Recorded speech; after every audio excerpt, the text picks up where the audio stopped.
My name is Cheryl Collins, born in 1945. I graduated from East High School in 1964. I was scammed by a contractor.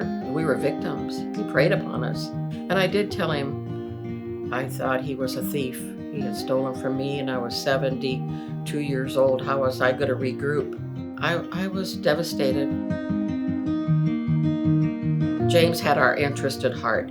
He took care of us and tried to get us some satisfaction. James really cared about me, making sure that I felt that he took care of me. I was an older woman. I'd never been involved with anything with the law, and he made sure I was comfortable. I wanted a measure of justice, and James made sure that Ben and I received that.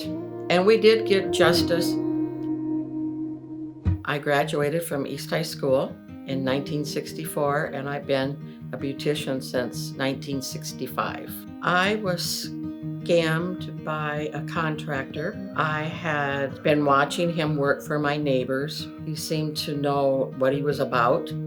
His work was good, and he offered to do some work for me on my garage. I was 72 at the time. My husband had worked hard to make sure everything was good for me. He had a heart problem. He had 6 defibrillators, and before he passed, he made sure I had everything in the house, the plumbing, the furnaces, everything. I could live here for a long time. And then the garage just started falling apart, and I thought, I have to keep this up too. This is what he wanted for me, to be able to live here comfortable and for it to look good. And I needed new siding. I needed a new man door and a new garage door. It's hard for women to find somebody to do good work for them. He said, oh, yes. I have a contract, you sign it, and I'll sign it, and I'm going to start in 2 weeks, and I'm going to be done in this many days. And it seemed very legitimate. He knew his business. He was kind, he was friendly, but he never showed up. He never came back. I gave him $4,700. I thought everything was good. I was pleased with him until on Friday I went to the bank and he had cashed my check 5 minutes before the bank closed. The gals at the bank had worked at the boat. One was a cashier, and she told me that he was a hardcore gambler. And she goes, yes, I knew him when he walked in. Cheryl, what are you doing with this contractor? I was devastated, and I waited, and I waited, and I got not one nail, not one board, not one call from the contractor. My family's been in the trades, and I know it takes a while. So I waited about the 3 weeks, and I started calling him if the siding was in. He said, oh, I'm still waiting for it to come in.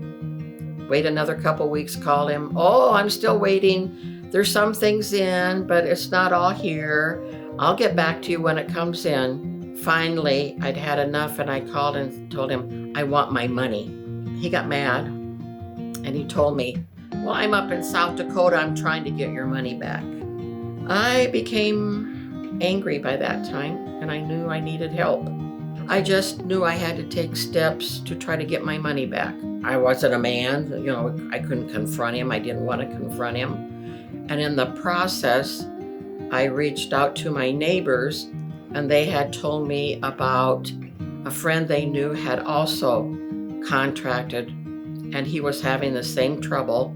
So I gave Ben James's whereabouts, how to contact him. James did a lot of research, figured out what he was doing, what he had done with other people, and knew his history.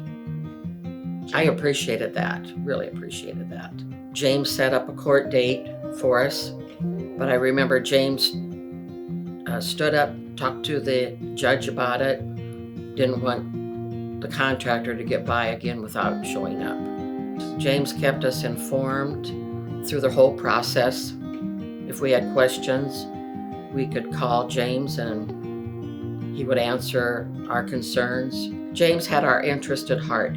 He really went the whole ball of wax for us. He did the research and took care of us and tried to get us some satisfaction.